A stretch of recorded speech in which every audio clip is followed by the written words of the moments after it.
Okay, ladies and gentlemen, welcome to Les Brown's Motivational Monday Night Call, your place for inspiration and motivation with world-renowned speaker, coach, author, and top international speaker on the planet, none other than Mr. Brown himself. My name is Stacy N.C. Grant, Empowerment Specialist and Les Brown Motivational Platinum speaker, and excited to be your host, excited to introduce those of you who are joining us for the first time to Les Brown's Motivational Monday Night Experience. At the end of the call, you'll hear announcements of how you can stay connected with Mr. Brown and his platinum speakers and be able to find and interact with him on social media. But I want everyone to get their pens and their paper out, put on their seatbelt, and get ready for the ride because Mr. Brown is about to take off and take flight. Mr. Brown, are you on the line? Yes, I am. Can you hear me? I can hear you loud and clear. How are you? I'm better than good, better than most, sometimes even better than that. I'm great and grateful. I know that's right. Let the record show. Yes, indeed. So I'm ready to go. All right, I'm putting my seatbelt on, and I'm turning it over to you.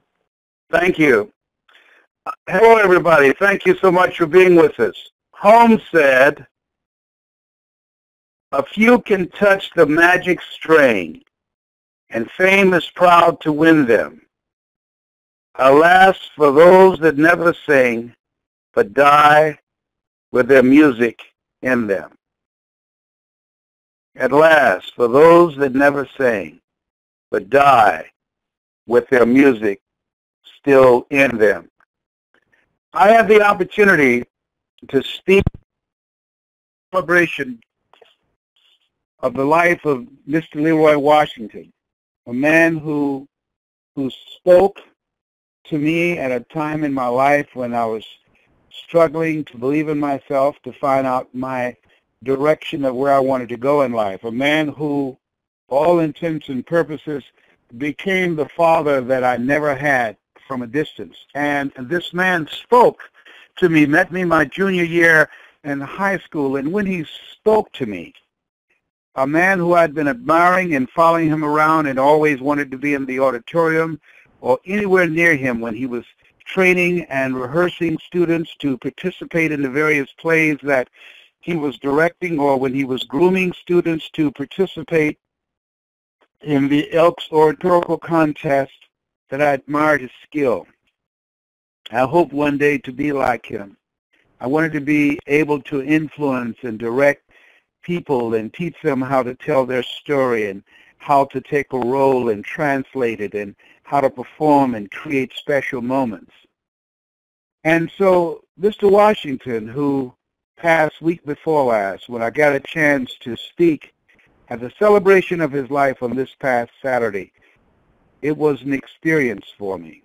I just sat there reflecting and thinking about our lives. I met him when I was at a stage in my life not knowing exactly who I was going to become and what direction my life would take.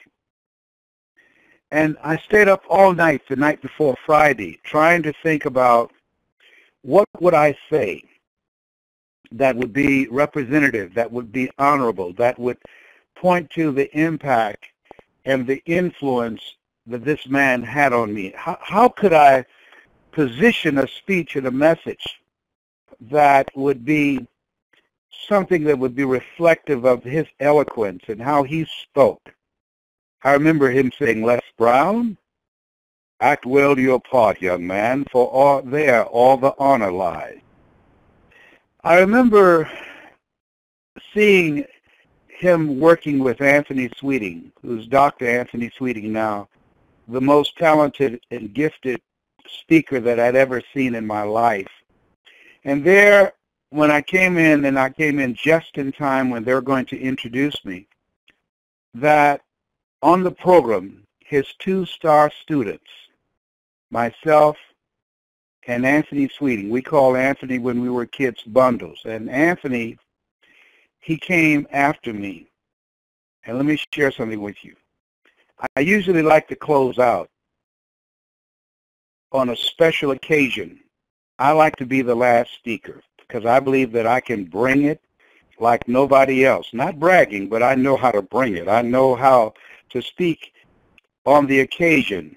And in this particular instance, I was not selected to be the last speaker. And I can tell you, I was so grateful. Let me tell you something up in here.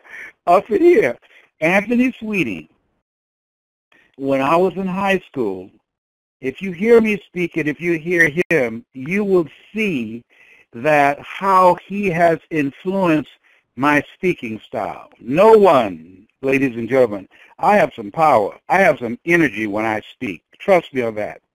I'm whipped cream when it comes to speaking and compared to Anthony Sweeting.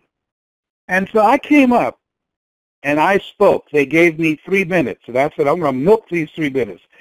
But when they called on Anthony, and Anthony had to speak, I was reminded that when I saw him speak when I was in high school, he was the greatest speaker I'd ever heard in my life, and he reminded me that he was still the greatest. He didn't have to tell me, but everybody knew. Now, they laughed, and they responded when I spoke, and they gave me a tremendous round of applause. But when Anthony spoke, everybody forgot about Les Brown. When Anthony spoke, Les Brown forgot about Les Brown. When Anthony spoke, and he wrote a piece, a tribute to Mr. Washington, which was an incredible honor. And when he spoke, no one can give it like Anthony. When he spoke, no one could deliver with the raw power that he delivered that. Oh, my God. I sat there. I got goose pimples. I was overwhelmed. It reminded me of our childhood. We used to, when Anthony came to the house, we used to play bicycle. We didn't have any bicycle. We were poor, so he would go to the foot of the bed, I'd be at the other foot, and we put our feet together, and we would do bicycle like we ride the bicycle. we had our imaginary bicycle.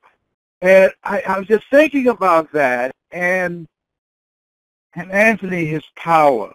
I know that we did Mr. Washington justice. I talked to his wife today, and she said everybody was talking about you and Anthony in the tribute you did for my husband. And I thank you so much. His daughter, his grandchildren. It was quite an experience. I want to revisit something that I opened with. That most people go to their graves with their music still in them. I spoke about the fact that Mr. Washington had a gift. He had an eye. He could see something that others couldn't see. I talked about, and I had no idea that Nat Ray was in the audience, a young man that we had a play called 12 Angry Men. And Mr. Washington selected Nat Ray as one of the 12 Angry Men. And all of us wondered, why would you get him? He's a football player. He's not a thespian. He's not an actor. Why would you get him? But Mr. Washington could see what we couldn't see. And even during the rehearsals, he saw something that we didn't see. We didn't see what Mr. Washington saw. But we were all working on our part, and then came the night of the play, and we saw for the first time what Mr. Washington saw. We saw a character that was in Nat Ray that he brought up that night, and he dominated that stage. Mr. Washington could see what we couldn't see. He had a trained eye. I believe I got that gift from him. Many times I have people saying, why would you say that person could speak, or why would you accept that person as a client? I could see. I don't think anybody else has gotten that from Mr. Washington. I watched him. I studied him. I have some speakers who study me like that, and that they have tapped into what I tapped into. He had the ability to see the gift in people, but not only to see it, but he had the ability to pull it out. he saw something in me. And he had the ability to call it forth, to pull it out. And Mike Williams developed it, and Mike Williams took it to a whole new level. And it was quite an experience of being in the audience, thinking about him when I first saw him when I was 15 years old. And I did not know when I spoke with him 3 weeks ago that I would be speaking at his celebration, his transition services 3 weeks later. And I remember there's a movie that Clint Eastwood was in, and one of the characters said to Clint Eastwood, he's dead. He died. And Clint Eastwood said, we all got it coming, kid, at some time or another. We all got it coming.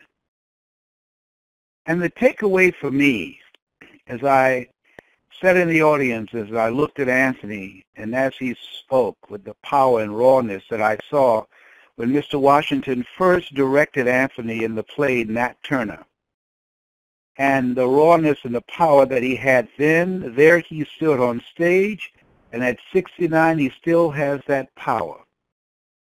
And that there's some stuff that I'm determined that I'm not going to take to my grave with me. I said to Anthony afterwards, it's been a long time since we had seen each other. I said, Anthony, I still believe in you, and I love you very much. He said, I know, Leslie. I know you do. You've always recognized my gift, even when I did not. I said, we got to get together. There's some stuff that we got to do. And at this stage of my life, just looking at, in 3 weeks, I went to the funeral of my urologist's daughter, who was 12 years old, Mr. Washington, who was 87 years old. We're all going to leave here. Here's the message that I'd like to share with you.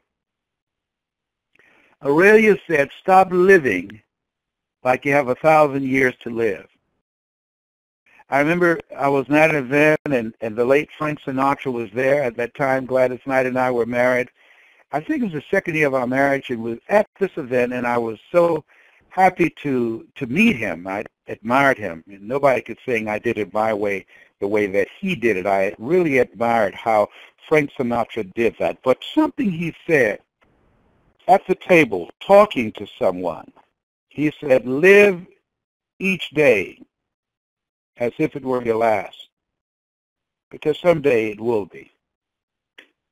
And I think that it's incumbent of all of us, that I believe that as we know we all got it coming, we all are going to leave here. That as I talked to Willie Jolly today, who wrote A Setback as a Setup for a Comeback, he said all of us are on the highway of life, headed toward death, but nobody want to get in the speed lane. And I believe as we look at ourselves and look at our gifts and look at our dreams that we have a gift. We have something. We have gifts, the things that we are supposed to do. Mr. Washington came to Miami, Florida, and Liberty City and Overtown at Booker T. Washington and Northwestern Senior High School. And he had something to do. He gave these kids in the ghetto, these kids that had been called inferior by the Miami Herald and all the local white media. He gave us hope. He taught us the value of effective communication skills. He taught us the value of developing your mind. He taught us the value of holding yourself to a higher standard. And as we begin to look at ourselves and look into the future, look at where we are right now, that what will your legacy be? Whose life will you touch? Whose life will you change? I believe that the reason that I was able to beat cancer this last time like was a little punk, because it is when it comes to me, is because God has given me grace, that there's still some other lives that I'm supposed to touch, that he was saying when I went to the oncologist and they looked and the metastases that they saw when I was last there, they didn't see this time, that there's still work for me to do. There's still people who haven't heard my voice. There's still people that I haven't trained yet. There's still people that I have not got a chance to pull their gift out of them, like Mr. Washington pulled the gift that he saw in me out of me. I believe that he willed himself to die. When I called him a few weeks ago and I said, "Hi, may I speak to Mr. Washington?" He said, "Who's this?" I said, "It's me, sir. It's Leslie." "Leslie?" "Yes, sir. It's me." And then Moniz, his daughter, took the phone and says, "Daddy has Alzheimer's. It has just gotten stronger in the last few days."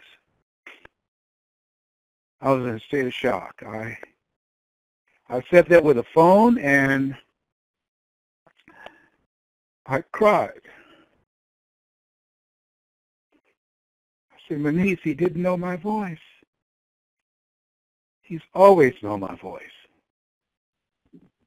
She said, "Sometimes he does, Leslie." She said, "Sometimes he doesn't." Knowing him as I did, I knew he would not want to live like that. He had a profound memory, a great voice. We used to talk about a lot of things, and my son, Calvin, used to say, "Mr. Washington still has his memory. He's still sharp, still sharp." And I implore you to ask yourself, what do I want? What do I really want? I got a letter from someone the other day, an email that says, "I was born to speak.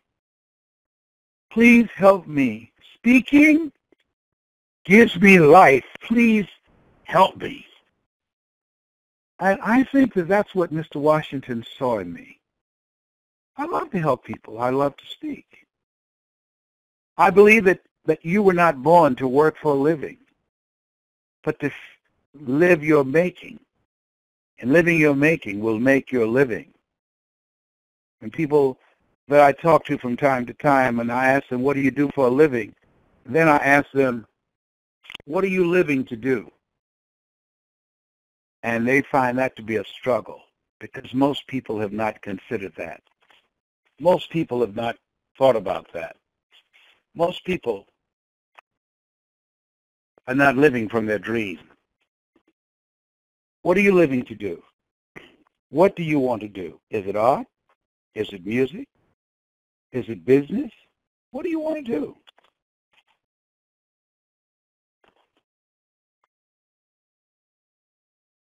Hello? Stacy, are you there? Yes, Les, Stacy, we are hearing you loud and clear. did you hear my words when I said, what do you want to do? I sure do. Oh, okay, good. That's because my phone, I heard a sound, and I thought maybe the call was dropped. Okay, very good. Okay, And no, so, you're... yes. And so, okay, so let me go ahead. So what do you want to do?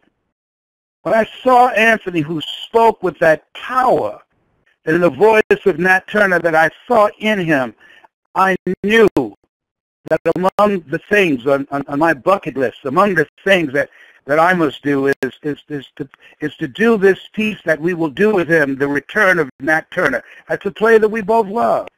He's got that voice. He's written that character, and it's been my assignment to do that again. We did it in Columbus, Ohio many years ago, and in Miami, and that's something we must do before we leave the planet. What do you want to do? I know that as I look at my life and look at where I am right now, and as I raise the bar on myself, when I left there, as I was thinking about and reflecting on how much he changed my life, and that he spoke to a lot of students, but of all those students, the thousands of students at Booker T. Washington High School, whose lives he touched and spoke to, the thousands of students at Miami Northwestern Senior High School in Liberty City that he taught and spoke to, but there were only two, that really heard him at a deep level and took it on to speak to people around the world. That is every time I speak, I mention his name. Every life that I touch, that he is using me as a vessel to touch them. And there's a work, I believe, that we were not just born to go to school, to get out of school, and raise a family, and then just die. No. Struggling, robbing Peter to pay Paul. No. Just trying to make it. No. You are made in the likeness and image of God. You've been given authority and dominion over everything on the face of the earth, even if your life does not reflect that. Even if you're behind on your bills. Even if you don't have a place to lay your head. Even if you're going through a traumatic divorce. You've been given something. There's something that you're supposed to do. There's a work for you to do. Just like Mr. Washington. And the Super Bowl, and I want you to go to my Facebook tonight. I wrote a piece called Why Not You? The quarterback, Wilson, said his father said to him, why not you? Why not you? You should be successful. People are going to be successful. Somebody's going to win the Super Bowl. Why not you? And I say to you that there are people who have lost their jobs, who've gotten behind on their bills, who've gone through the embarrassment and the shame of bankruptcy and foreclosure, and yet and still they did not give up. They kept on fighting to get back to the top, and they did. Why not you? There are people that a doctor looked at them and said, you're terminally ill. You've got 3 months to live, and years later, they're still here. Why not you? There are people who have lost everything, who've been down on their luck, and they didn't have 2 dimes to roll together, but yet and still, they didn't allow their circumstances and the situation of where they were to define their future, and they pulled it out. Why not you? Why not you? Life every day to all of us is a Super Bowl. Somebody's going to win. Why not you? Why not you? Live from your dream. Why not you? Decide that I'm going to control my destiny. Why not you decide I'm going to leave a legacy rather than liabilities? Why not you decide I'm going to make my life count? Why not you decide that when you go, because of the impact of your life, the undertaker will cry? Why not you? Traffic will be backed up because of the lives that you touched and the people whose lives were transformed because they heard you or read your works or saw your work or touched by your impact. People came out to celebrate you. Why? Why? Why not you? Why not you? You're listening to me because there's something in you. There's a work for you. You've been given grace. There's a gift in you. And if you take it to your grave, if it's buried within you, if it's in the casket when you leave here, rather than be exposed to the world. That's maybe the why the poet wrote the words, many a flower has bloomed unceasingly and wasted sweetness upon the cold desert air. That many a talented and gifted persons have gone unnoticed, and the world never had a chance to be exposed to their genius. Maybe that's why the lady told God to reach the point of death, only to realize that you've never lived, only to realize that you've never scraped the surface of your potential. Why not you? Mr. Washington, you decided you would be the one to come into the ghetto of Liberty City and Overtown, touch some young kids' lives. Marcus Smith, Toby Gadsden, former classmates we got together. Reggie Burton, who was one of his star students, who came in a wheelchair, had a severe stroke, a quadriplegic, but still had his fire. And we stood there and said, boy, he had something in mind for us. He was determined we were not going to go to jail. He was determined that we were not going to get hooked on drugs. He was determined that we were going to be something. Yes, he was. Yes, he was. He was a man. He was a man's man. And he taught us how to be responsible, how to hold ourselves, and how to make efforts with our lives. You have something special. You have greatness within you. You were chosen by God. God had something in you. He saw something in you. Be a call if you were chosen. You've been chosen for something. Some people are going to do something with their gifts, their talents, their abilities, their skills, their voice, their mind, their talents, and make a difference that will be felt by generations yet unborn. Why not you? Why not you? Mr. Washington, we celebrate you on this next expression of how you live your life on a spiritual level. And so it is. Stacy? Woo! Why not you? Well, I know what I'm going to do, Mr. Brown. You have a legacy to leave. Woo! You have inspired and fired us all up to not leave here without using every single gift and talent. And I say to you, Les, once again, that we all share our love and condolences on the loss of your great hero, but you paid such tribute to him by the way you've lived your life and that you've used your voice to do the very thing that he saw in you. So I continue to salute you and thank you on behalf of all of the Platinums who work with you, who love you, who are inspired by what you do, how you pour into us, and truly an example of every word you spoke tonight. Thank you so much. That was quite an experience. But I tell you, Stacy and Dr. Anthony Sweeney went up on that stage in that church and stood at that microphone. I said, God, I know you're still in the blessing business because I don't have to come after that. Yeah.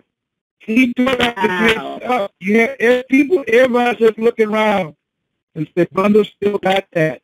Bundle got that thing, that it factor. We call him Bundle. He wasn't Dr. Sweetie then. Bundles from Good Bread Alley and bucket the blood. He used to kill so many people where he lived. They called it bucket the blood. You know, to go shooting and cutting Monday, Tuesday, and Wednesday and avoid the weekend rush. We came up in the alley, So it was quite an experience to see him speak.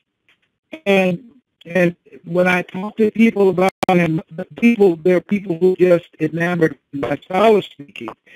But when he speaks, when he came there, everybody saw him. That's good. He's recognized by the top organizations of the world, national speakers, Toastmasters. And they say he's the leading speaker, but you know who number one is. And they didn't lie. I know. I don't have nothing to that. I tell you, there's never been a speaker that I could not come after. You hear me? I come after Sarah Khan. I come after. I just said, thank you, Jesus, and I didn't have to come after that. They positioned it right. They knew how to bring it. They knew. And he brought it. You hear me? He finished it. It was done. It was a great celebration. And so my goal is to live more intensely. I know that everything is happening as it should. And I've been given grace because there's more work I'm supposed to do. And I tell you, I'm back to Liberty City in Miami. I'm gonna do a summer program there. I gotta go back. I gotta do something there in Liberty City, Miami. I'm gonna do something in Detroit, and I'm gonna do something in Columbus, Ohio. I've got a speaker I'm working with. I'm Danielle Alexander, who's a new partner speaker that you're going to meet, who's sold $150 million in real estate in the past 11 years. You're going to meet her. She's a powerhouse. I'm going to do some work in Cleveland, Detroit, and I'm in Atlanta, where my daughter is their owner. I'm going to do something in Atlanta, but my goal is I got to go. I saw so much craziness while I was in Miami. Young men who don't have a clue who they are. And I'm talking about there must be a contest called Who Can Sag the Lowest, who can pull their pants down the lowest. And I'm telling you, I saw a guy whose pants was not only was it below his butt, it was below the line on his boxer shorts. I mean, it's probably just 1 inch above his knees. You hear me? Walking wide-legged. And there's some things you see that you shake your head or say, what state of mind do you have to be in to do this? But there's some things that your mouth just drop open and hit the floor, and there's no words to describe it. And there's a level of craziness and insanity. When you got young men who are our future walking around looking like that at a time when we have a president who dresses with class and articulate and the most powerful and respected and revered man on the planet, and you've got young men walking around as if they have not an ounce of consciousness.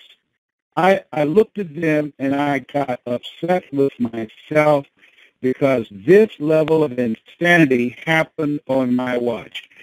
As I pointed at them, I noticed I had 3 fingers pointing at myself when I said to my niece, Mr. Washington's daughter, I said, can you believe that? And then I sat there and said, Mr. Washington didn't point that out. He worked with it. He worked with us. We had our own level of insanity. I remember going to the store and getting some cocaine and coming home and put it in my hair, trying to get some waves. And that cocaine started burning, and I tried to put my head in the sink, and Anthony already had his head in the sink trying to wash out of his hair and who was. And then I tried to put my head in the toilet because it was on fire from that cocaine. I remember putting Oscar skin tone cream on my skin, trying to get light, trying to look like a high yellow.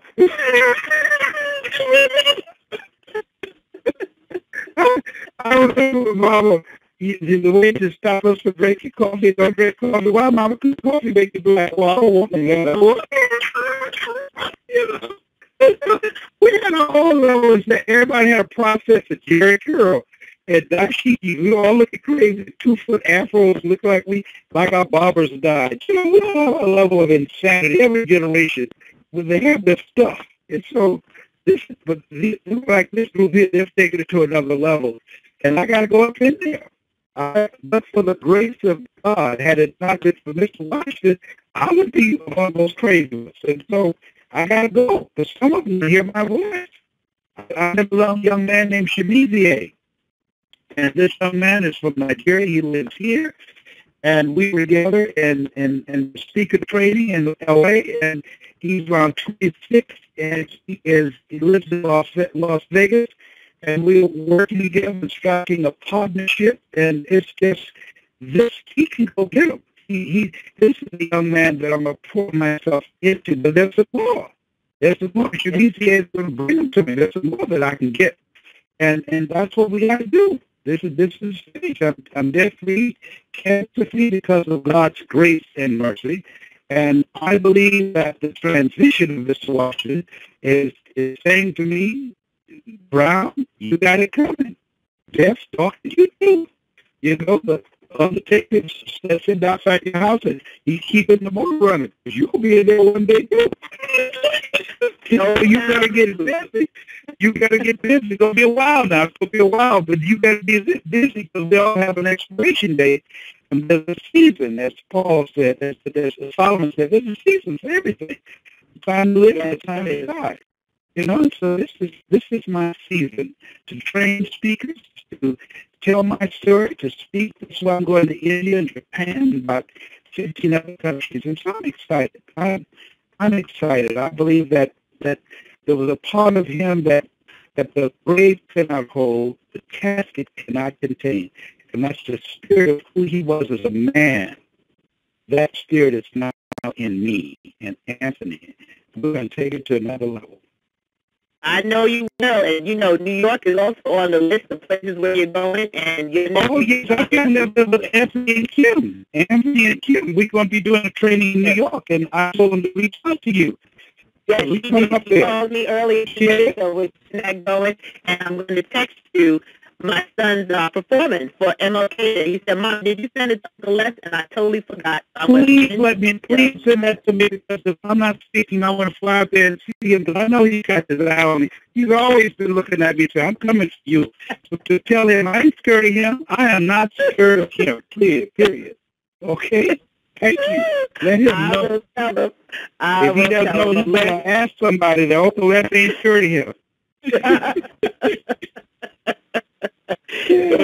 Indeed. Well, this was a wonderful presentation, Les. I'm going to give everybody the Facebook page so they can go and see your post and interact and find out how they can also connect with the platinum speakers, because, you know, we have another call coming up, and you need to rest off in between because you brought it tonight. And you know what, Les? Maybe we should have Dr. Sweeting come on as a special guest on one of the calls. You know, that would be something. Yes, they need to hear him. But see, I don't know if he's going to bring it like that. I wish he would. You know what we're going to do? I tell you what we need to do. Because I don't know who I asked to do the call next week. Week after next, don't give him time, because you have to give him time to get ready.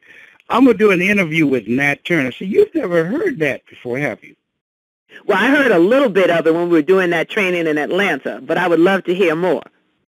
Well, yes. Okay. Well, I think that would be a good thing for people to hear that. And we need to go ahead on and do that place. So I'm going to do it here in Orlando. I'm going to get a place.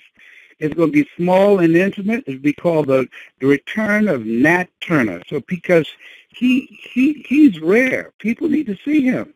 He's rare.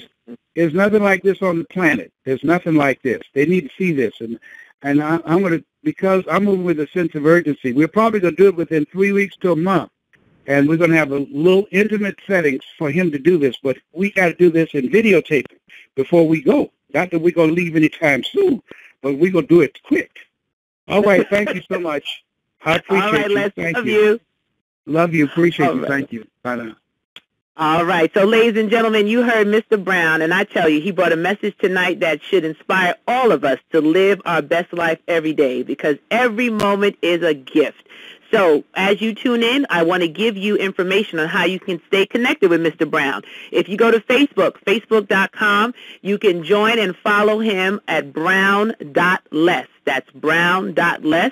It's the Facebook page that has over, close to 300,000 on the page at this time.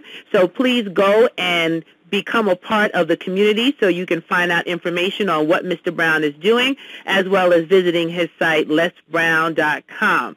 And during the week, if you want to stay connected with Les Brown's platinum speakers, you can start your week off on Sundays with Own Your Dreams with Ona Brown, Les Brown's baby girl, every Sunday, 9 p.m. to 12 a.m. Eastern Standard Time. You can join the conversation live at 404-355-8699, or you can log on at www.love860am.com or www.onabrown.com. On Tuesdays, you can join Hot Soul Topics on the Soul radio show with Valerie M. Parker every Tuesday, 8 p.m. Eastern Standard Time. Call-in number is 760-913-4115, or you can log on to blogtalkradio.com/soul topics, or visit www.arisebyvnp.com. On the first and third Tuesdays, you can join Evelyn Polk, a.k.a. the Heart Lady, on blogtalkradio.com/Heart Talk with Miss E. 6 p.m. Pacific Time, and the call-in number is 424-675-8303. For more information, visit talktomsmse.com. On Wednesdays, you can get your free telecall at www.businessbootcamponline, 6 p.m. Pacific Time with Sean B. Arnold. And you can join her again at 8 p.m. Pacific Time on Wednesdays for Legal Biz Cafe on Blog Talk Radio. So all you need to do is log on to Blog Talk Radio /Legal Biz Cafe with attorney Sean B. Arnold. Trish Talks on www.intentionradio.com /Trish, TRISH -talks, at 7 p.m. every Wednesday night Pacific Time. On Thursday, Show Up for Your Life free motivational call with Mr. Andy Enriquez every Thursday at 8 p.m. Eastern Standard Time. Dial-in number 712-432-6100, PIN number 114431 #. Or you can dial or join www.showupforyourlife.com, SUFYL.com. Reserve your live coaching session with Miss Anita Hicks and email her at anita@anitahicks.com or visit www.anitahicks.com so that you can reserve your spot for a free 30-minute coaching session. And you can join www.stacyncgrant.com for a free bonus for joining the mailing list and information on our upcoming programs and events. Thank you so much for joining Les Brown's Motivational Monday Night Call, your place for inspiration and motivation. We appreciate each and every voice. We thank you for taking the time out of your Monday evening to join Mr. Brown and to hear his message. As he said tonight and reminded us all that we must live our best life because why not you? Go out there, make it a great day, an awesome life, and we look forward to seeing you and hearing you again next week, Monday. This is Stacy N.C. Grant signing off. Bye-bye, everyone.